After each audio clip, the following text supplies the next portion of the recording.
biso de partout bande ko balandi ya Congo Boigna pe la moko Congo Lisanga télévision bokota biso na bitando bona babale to so la matali actualité mingi penza tozongi na likambo etali Eliane Bafeno pasteur Moïse Mbiyo toyoki penza to moni biso na bino bobo to likoba banzenga nenge ko mona ete penza vidéo est circulée pasteur Moïse Mbiyo lokola tata lokola penza père spirituel ya bana ebele lokola mokambi ya solo mobateli bampate ya malonga penza apesi maloba liboso ya ban somne tumbele penza lobiete maso penza elekanaki autour ya sujet ya Eliane Bafeno biso Congo Boigna tozaki na pona ko accompagner bino boyi ba bosika pe vérité ezali kino tokomisa bino penza na suka boyebe pa pena bosolo ebatamaki kino pasteur Moïse Mbiyo ete asali penza message na ye liboso ya ba fidèle nyonso liboso ya monde entier na itube na yokuna na église ya tope yamba ya cité Bethel tokotiela bino kasi mokolo mo tokosembola na mwana mboka jaune jo kwa tokosola pele pa matali moko ya bato yo to bandana bango ko assister na ba procès na ba déclaration na ba point de presse tout Eliane Bafeno tozalaki parce que quand Eliane Bafeno à l'époque on devait ko loba mingi jour pour jour, un an, maman j'ai oui, un an. Jour pour jour, un an déjà, depuis les Cambérons bandit, une année après, vérité et Kobima. Elle m'a fait un conseil na Bolimbisi, des cochons de Cambote. Mbote na aussi vers le Congo, mbote na baladi souvent na ça travers Congo Boigna, pe ba o penza ba na so na Congo Lisanga. Dossier Eliane Bafeno to wuti wapi, to pe to komi wapi lelo. Momoke, to komisa na Nzambe. Ninye kokyo komela ngai soki Yesu aboyi ye lokumu eza ya Yesu. Ninye kokyo komela ngai soki Yesu aboyi ye lokumu eza lokumu tozongisa pa ya Nzambe. Voilà. Babi ata vérité na sincère. Plutôt ata lelo ata lokuté na sincère. Vérité en escalier. Suka vérité et triomphera kaka. Voilà. Vraiment toto bandaki lisolo ya Moïse Mbiyo Eliane Bafeno. To bandaki ko condamner bato mingi ba condamnaka pasteur Moïse Mbiyo bato ba biso oto memangambo tozokotela criminel en série lelo vérité bimi pasteur Moïse Mbiyo aza innocent depuis kalobana ko ya mangala Congo Boigna ndeko sive na ko beta c'était butu mo na bi pasteur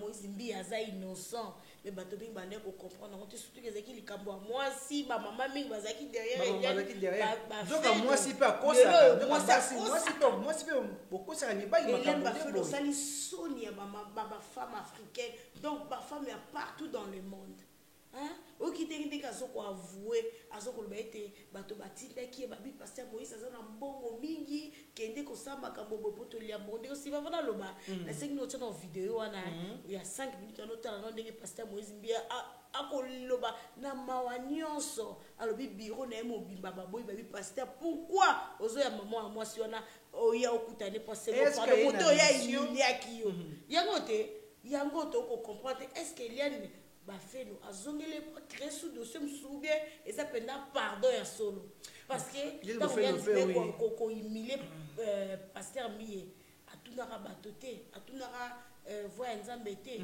ya sala ki rakota ka na buzoba lelo asenga pasteur Moïse Mbiyo pardon mais ezaka pasteur maman jeune kolandisa mona makanisi na nga na moni Eliane Bafeno zaka na besoin ko yibana pour moi lelo basi ba koma ko sala mbongo na sima ya kombo soka sali kombo na sima mibali pe oyo balulaka makambo ya bonzoto bazoya pe vers ye peut-être ndesa ki Eliane Bafeno asala azaki na besoin sala kombo mais na ndenga mabe derrière pasteur Moïse Mbiyo ndeko Sylvain na kati ote ngai eleki mo mikolo tokutana na moko ya avocat obande ko soutenir Eliane Bafeno na otanga kombo te avocat tout so ne peut très bien ayebisanga bi maman Jeon aseki na tout inonga maître est-ce que makamba Eliane on appelle de ces makamba si là on déjà c'est ce qui est comme qui des poissons gabi est-ce que makamba on pesa sur la Jeon tika pasteur aza innocent Eliane Bafeno bana clique na bango ya ba fille na bosani te amanga pesa kombo ba fille ya mabenga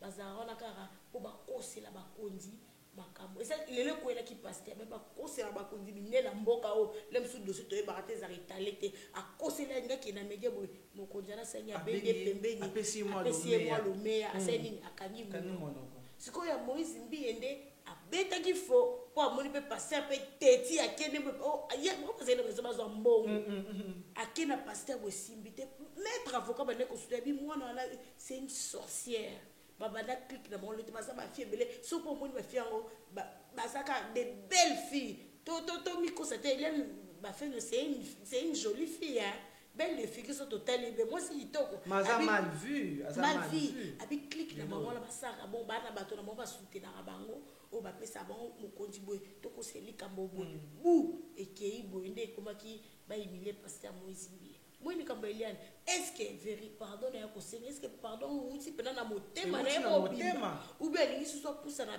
pembeni ya paster loko azoki moya kozwa mbongo yango te akosa su makambo su po te azwa su mosolo yango ngai mpe nabandi kaka paster lokola mosala nzambe mobateli mpa te balobi mwana ata sumbu na loboko moya okata yango ezali te lokola mpe papa ateyaka bato sango malamu ayoki mwana mawa ayoki mpenza mwana mawa na pasi ya kobota ya botata nde alimbisi mais soki ezali ete mpo makambo oyo bandeko balanzi mama Laurine na Lion Mbote bozali mpenza bozali ebele ndeko Alvin Kashimba tozalaka kosembola yango mokolo nyonso ngai alobi na koloba mpo na mbongwana émission biso ezalaka titre yango ezalaka mbongwana topesa yango mbongwana na pamba te tozalaka na besoin ya changement kaka na politique te ndenge tolobaka politique butu na moi mais changement na social changement na éducation changement na makambo nyonso sauf rien tolobaka mpo na mbongo tolobaki mbongo wana ekota omoni mbongo wana ndenge changement omoni makambo ya Eliane bamama ya Jean Moïse Mbiye soutien à paster Moïse Mbiye napesi bino matondi mingi na mabondeli bosalaka butu bindeko Sylvain likambo un jour vérité koyebana tala le pas to komi na esengo bana ko senga na bandeko na ngambo ya régime de koshora ke kutuna de John pouvait ça obengani de pena ko balancer biso maloba ya pasteur Moïse Mbiye la réserve de l'Éternel l'homme du triomphe tout dans de bons tozon nasima. Depuis le mois de janvier, je recevais de messages. De messages. Bonjour papa. Papa Mbote. Bonjour papa. Mbote papa. Je calculais pas la personne. Des appels. Je répondais pas. Depuis le mois de janvier. On est arrivé au mois de juin. Tellement que la personne appelait, écrivait, embêtait.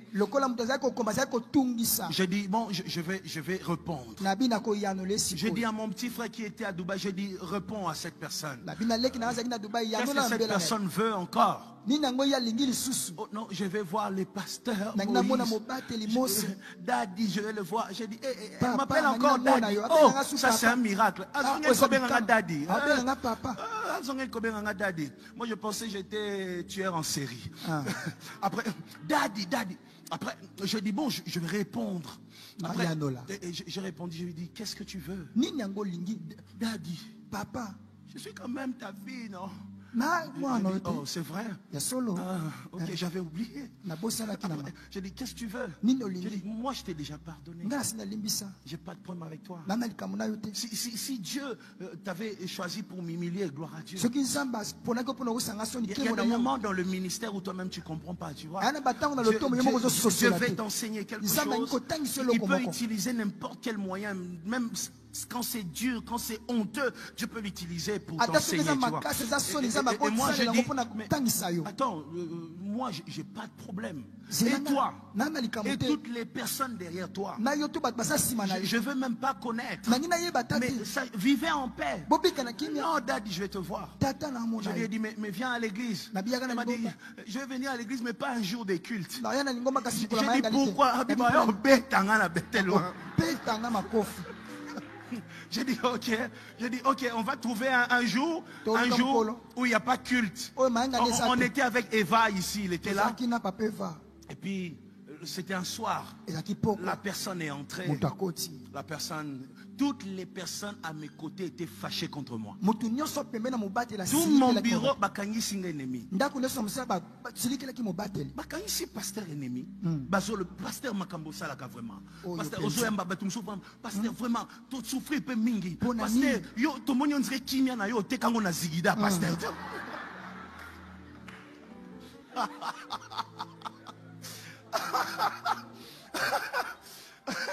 Ok, bon, qu'est-ce qu'on fait? Alors, la personne était là et la personne parlait. Et j'ai posé une question, j'ai dit, l'objectif de tout ce que vous avez fait. Tu vois, la personne qui m'avait dit de faire ça, c'est tel pasteur là. Et puis les gens étaient venus. Ils m'ont dit que Moïse Mbiye, il a beaucoup d'argent. Je lui ai dit, vous aviez fait ça pourquoi? Elle m'a dit, c'était pour l'argent. J'ai dit, ok. Je lui ai dit, tu es heureux, ça va? Non, je n'ai rien. Je suis sorti de cette affaire.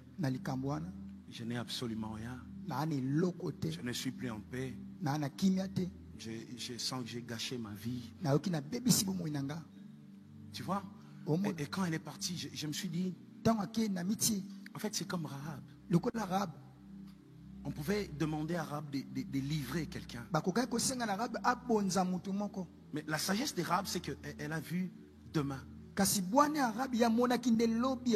peux livrer ce monsieur. Mais Jéricho va tomber dans 7 jours. C'est-à-dire, cette petite gloire que j'aurai ne va pas durer. Ce buzz sur Internet, ça va passer. Et tu seras face à la réalité. Tu commences à chercher Nzani Nabimela. Il y a des gens qui voient pas loin, qui sont prêts à tout, et après ils regrettent. La chose que Rahab a fait, elle a regardé entre un succès, un poste, de l'argent pour 7 jours, et que je sois sauvé. Et regardez comment Dieu fait les choses. Le nom de Rahab est revenu jusque dans Matthieu. Voilà, merci beaucoup. Pasteur Moïse Mbiye. Atalisi biso na moi pour les moquer. Visite Eliane Bafeno. Boni ba collaborateur ba proche. Je dis bonjour. Na papa Ilunga mbote papa Ilunga sikozali bandeko basiliki. Pourquoi pasteur osara makambo ya boy? Pourquoi pasteur ondimi ko yamba Eliane Bafeno? Pourquoi pasteur nga na assistant ba pot de proche Eliane azolo ba allez ko régler 4 fois Eliane na loba la biso ki abane ko régler 4 fois par mois. 4 fois par mois. 4 fois. Pasteur Moïse Mbiye alongolisa. Tala ko humilier mosena nzambe tina niveau wana. Oh non, et ça flash ya 4 giga. Ndeko Sylvain. Ezali na ba élément flash à 4 giga plein na mitakala ya moto. Totika po mona ngote 4 giga. Totika po mona ngote Ndeko Sylvain. Omoni tingai na zora pena dossier ya Eliane Bafeno liboso na bande ko mona ke azande ko nanga mwasi. Te to soutenir ye bona boy parce que on est déjà viol ba msuba bomba ngo me ya beleli. Tangu na yeko landela ngo totika ko mona ta photo mutakala. Bolibisanga bandiko ya pasteur Moïse Mbiye te yala kaka biso abaka ko pesa so flash ya 4 giga o eza ba image tikala ko mona ko ta photo ya pasteur Moïse Mbiye ya sozi na za Tanzanie sozi oh c'est pasteur Moïse Mbiye vidéo wana ya sozi ya wuti na Tanzanie tikala ko mona ngote lo nga mona ke fille oyo c'est une monteuse azaka azo courir derrière azo mbongo Ndeko Sylvain oki passer le message na so ndenge na interview à Moïse Mbiye pasteur Moïse Mbiye ndenge azo lobate pasteur Moïse Mbiye azo lela alobi vérité alobi ezaki lisanga ya ba pasteur moko basangana ki pote basana nini ba lokola Moïse Mbiye azana mbongo bazo mwa kanyaka balia lokola nzambe ya Bethel nzambe ya Moïse Mbiye alala kata nimba te lelo vérité bibina poisa. Oui, question sur moi sima pasteur Moïse Mbiye avant apôtre Mbi abanaye na côté na ko exercer activité na cité Bethel azaki na bato tango papa azui moi maladie santé salibete ke na mikila poto bato bazaki belo bazaki simana banaye ko envier ba diriger cité Bethel et si bakitene Moïse Mbi ayeko zo cité Bethel ndenga tomboli yango yo kasi ba pasteur na bakenda ba ko sepela nango te lelo yo biso to yebike conflit za mingi pour la biso ba pagano ndeko nanga conflit ko tati na ba église conflit ko tati na ba pasteur ndeni ba olinga te ba mo ba pasteur ba tarne se pe ba so tara mikolo civil ko na ko bonyana succès azo pela mo tezo pende mo ba pasteur ba lobaka lelo muto mo mikolo za succès nani bo ezokota tika to kele mo to sala bo yango lelo Eliane ba feno avoué nayebi so ngai yo ozali lokwa mpona azaka mingi na bino ozali komona ozali lokwa banzenge ndenge bokomona boni basali ya nzambe mingi bazali kobenga nga ndeko Sylvain ozotobela makambo oyo ozomona nazoyamba bapela baintimidation kino batengaki bakende koporte nga meme plainte na palais de justice likolo ya makambo ya Eliane nzokanga Eliane nde azwa bato akosa bato na kati ya nsuku moko bakanga fungola tala sikoyo ndenge fungola ebukani nsuku etikali polele bosolo emimi na miso ya bato yango wana bino basi bakosaka mibali makambo modele boye ndeko Sylvain maloba ya mwasi mpe donc mwasi aza na lokuta mingi na monoko jamais basi mosusu tolobaka balobaka ta na français na baka nyonso exception ezalaka te exception ndoki ya Eliane wana aho obebisa réputation ya basi te basi bamama baza bato moko ya lokumu bato moko ya bwanya soki oza na pasi oyebi kozalaki mingi na pasteur Moïse Mbi senga ye momo lisungi yango kosunga mposa ata mwa commerce yo omonaki moya kozwa mbongo ezalika moya kokosela mosala nzambe makambo ya lokuta bongo mingi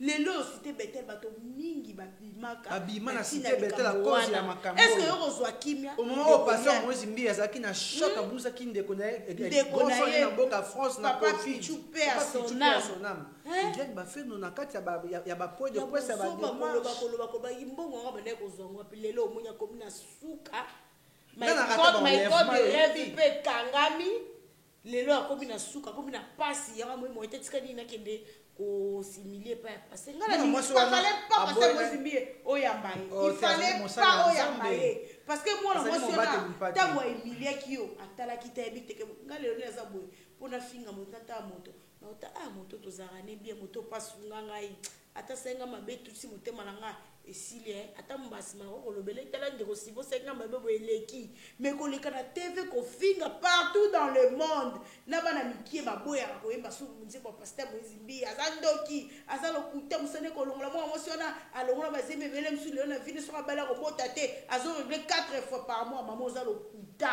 Eliane bafene lokomi na suka omoni nzambo tobondelaka nzambo Moïse Mbi abetaka mabolongo ne butu moi na dini Mbi abetaka mabolongo ne butu moi lelo biso na poisa na kosenga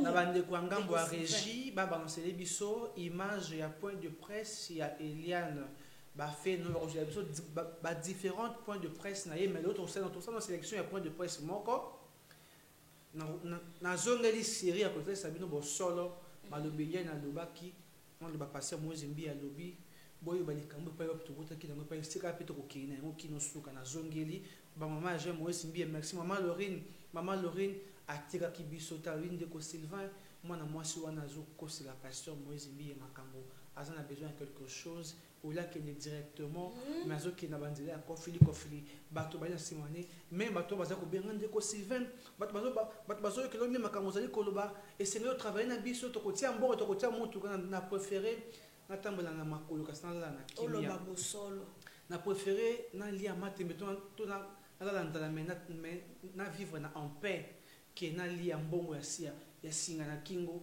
ta lelo nzambe akobeta bato bafimbu pamba te lolo yali na kanda makasi mosali azalaki salut azalaki mal vu azalaki bato batambusi komona ndenge mabe kaka ndenge bailiaki pasteur Moïse Mbi ndenge mpe nzambe akotombola lelo oyo mpe bato babikaki na travers banzembo bapasteur Moïse Mbi baboyaki koyoka ata banzembo bapasteur Moïse Mbi ngai nali mopanzi ko bandeko babenga ngai partout dans le monde bisuko ngai na komate bisuko mutu moko te libota na ngai koma memba côté wana nazwa bandeko bato babenga ngai partout dans le monde ndeko Sylvain pasteur Moïse Mbi ali innocent ndeko Sylvain pasteur Moïse Mbi ayebi likambo moko songolo lelo bomoni pas vérité batamaki enfin ebimi balobi ete molinga ata ozipi yango bilamba suka molinga ekobi makaka likolo lelo toyebi vérité ya likambo il y a bafé donc na sengi na bande ko régime to sa bosala nga sélection ya point de presse Eliane moko oyo aloba ben sanité na kombo ya mosanze me pasteur Moïse Mbi et bongo tozo na sima. Juste 2 minutes après na moni batie vidéo nanga ya Mutakala sur internet. Pourquoi? Donc ceux qui n'a pas la vidéo il y a démenti, bah qui va mélanger la vidéo wana Mutakala. Vous savez bien quand on est en relation, un pasteur s'il est en relation ne peut pas se permettre ya ko senga vidéo ya Mutakala si ozo za fi wana au sérieux. Au sengi vidéo ya Mutakala et belé qu'est-ce que tu en fais? Il y a tant de vidéos qui s'est trouvé na quatre téléphone wana o yemoko ala ki sanga ya ba femme mariée. Ba femme non mariée, ba sœur ya église, ba choriste, ba protocole opé ba yebinga auto yebani to tika to mona na pe o ngamoko kutu na bana ko silikela par rapport à ba vidéo wana. Il le sait parfaitement bien. Alors ceux qui na moni makamabongo et sala kinga pasi na lala quitté toute la nuit j'ai prié en pleurant et des mots que j'ai dit à Dieu, ça reste kakanga na. C'est pourquoi na zaki makasi wana yo kende na justice parce que c'était aussi une atteinte à la pudeur. Na ba menace de mort na manaki ko recevoir de partout. Avortement forcé eza na kati. Aux usemi bazo yebisa yo ka ezali nouvelle désagréable. Un enfant, un pasteur qui peut dire ça à une femme. J'ai pleinement le droit de porter, de réclamer aussi mes droits les plus légitimes. J'en ai parfaitement le droit. Et cet audio, c'est une preuve qui prouve vraiment que Bayebi Makamnaza Koloba est la vérité. Bakoki ko tromper tout le monde, mais pas la conscience ni Dieu. Vous le savez? Alors voilà pourquoi on se permettre pour Naloba. Pas si on a sentir na libumnanga, personne ne sait ce que moi je ressens. Des règles douloureuses, même quand je parle là, j'ai des douleurs partout. Au bas-ventre, les femmes au yébi, menstruation, et zanini. Je souffre, je suis une femme. Je suis une femme. Alors, excusez-moi, la deuxième question, c'était... Pourquoi Maître Chitenge vous accuse que vous êtes corrompu par le pasteur Moïse Mbi pour stopper l'avancement du dossier? Okay. Votre avocat, Maître Chitenge. Je pense que les accusations doivent être accompagnées de preuves. S'il n'y a pas de preuves, cet avocat sera poursuivi. Et pour la dernière apparition?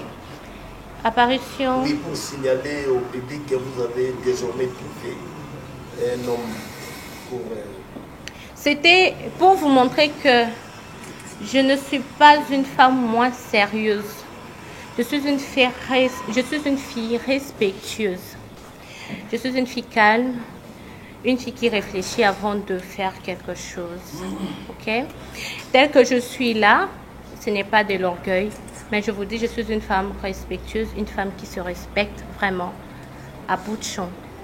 Si je me suis permis d'exposer cet homme, c'est parce que partout, il y avait toujours du blabla, blabla. Eliane, Azalaki na fiancé, Tomoni ba vidéo, Tomoni boye, Azalaki na combien de mbali na anime encore. Ok, je vais vous expliquer. Avec cet homme, Eliane ba fait dans les écoles de Bamakaboui, belé sur pasteur Moïse Mbi, mais enfin le vérité, il y a pas de maman géole. Vraiment, Ndeko Sylvain, Toku Misanzambe, pour le vérité, il y a Makambo Eliane ba fait. Dès que tu connais Bakaka, na Simawa, Batomi Bakima, église à pasteur Moïse Mbi, Bayemba sous Banze Monete, tu es bibé à travers Banze Mono à Yemba, Mabote Belé Kangwama, Bato Belé Babima na Pasi.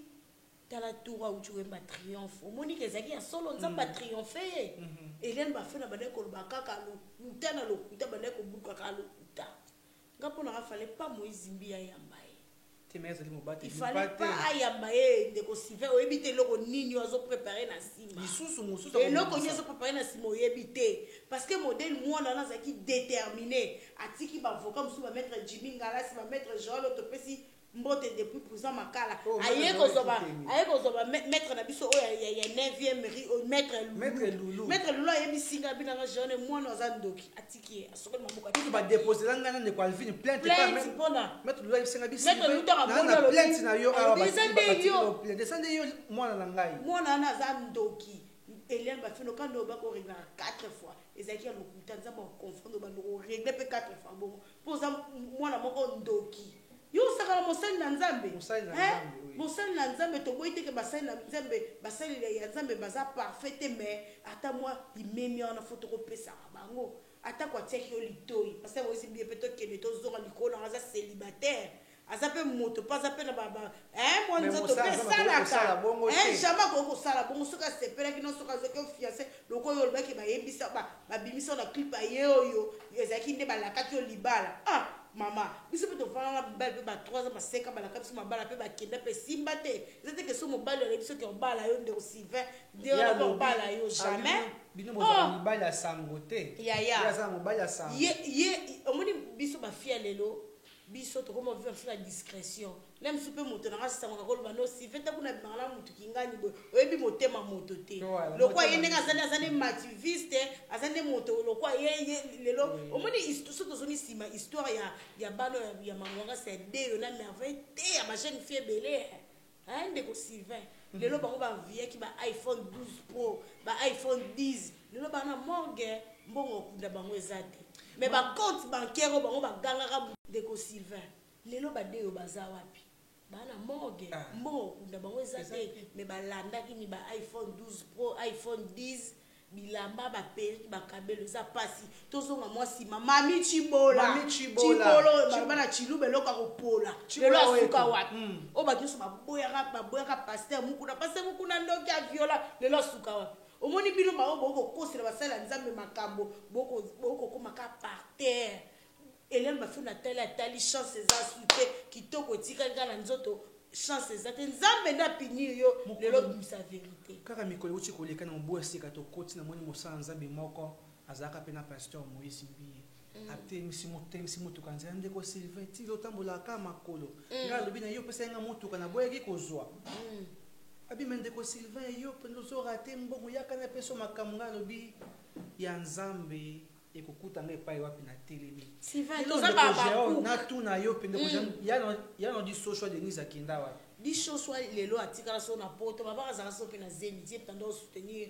Eliane bafilme mosusu mpe ye wana toyebaka na poto mibali nde bapesa bango 100 mètres mais ye nde mwasi bapesa 100 mètres parce que akende kodétruire via mondela bato malgré babotani bana ye na Eliane lokwa ye via mabe atambusaki nango abane koencadre mpe Eliane batambusaki omoni bango dishoswa ayaki mpe Eliane mpona profit ebe lelo soki ebeti dosie ebeti boye ozanga $50,000 te baye mpe na paster Mbiye mpe bakoti mpe juja malgré makambo ya nzambe ole tout ekoti te devi parce que moi Mbiye efe na bisa ngemba ya monseigneur moke nayelaka bino photo te wana eza famille na ngai Nadine Mbiye aza copine nanga totaka nemu na monseigneur moke tobandi ne depuis secondaire ti humanité donc ntango bandeko bango paster Moïse Mbiye bandeko loba ya kala oyo ya babumu aza moto oyo achange akoma nouvelle créative ntango babi moto ayambi Yesu makambo ne atoyebaka ye na makambo mabe ndeko Sylvain a changé complètement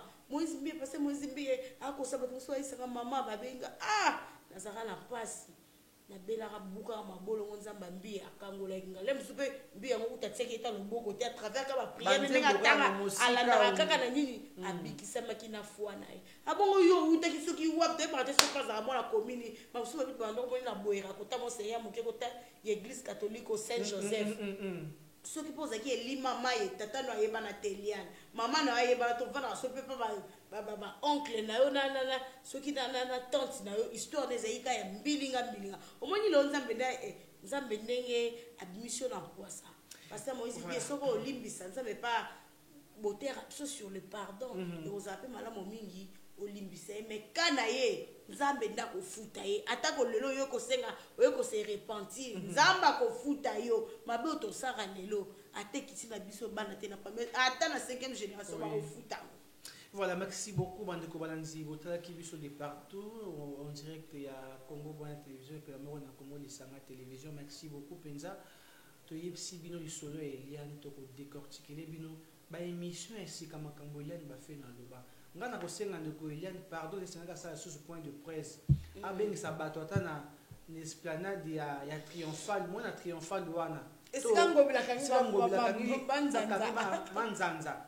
To asala yango ata na stade de martyr stade de martyr moi liban c'est ba musulman bomaka bato mokola Ramadan wana ezali ba fait le bâtir le podium tu na ba caméra to sala ngo fait to sengo mbongo te mama ya to sala po to wana moto de ko sponsor no bongo yo futa biso wana to lingi sumbongo to lingi da yo fele tout ce moto yo fele 1000 caméramens 1000 journalistes ba ye wana to zu information to pandia mo sala po de presse aux amala mingi pina wana nzamba ko libi so mais okino ko mona pasteur boy nzamba na biso lobi lobi yo bota suma kamsuto libi nzambe wana nzamba libi sika Moïse bia vana ne kimia et c'est ni bato oyo bazaki na batoge tout autour na yo na maîtresse no du sochwa azala wana na ba camion bazala wana ba batoge bosali babwakisa déjà batike parce que mwana naza lokuta pardon ndeko Sylvain toyeba kalem sous le longa na ko boma mutu mais na avocat nanga bombele te na ba papa e abomaki ya ko yebane mais babi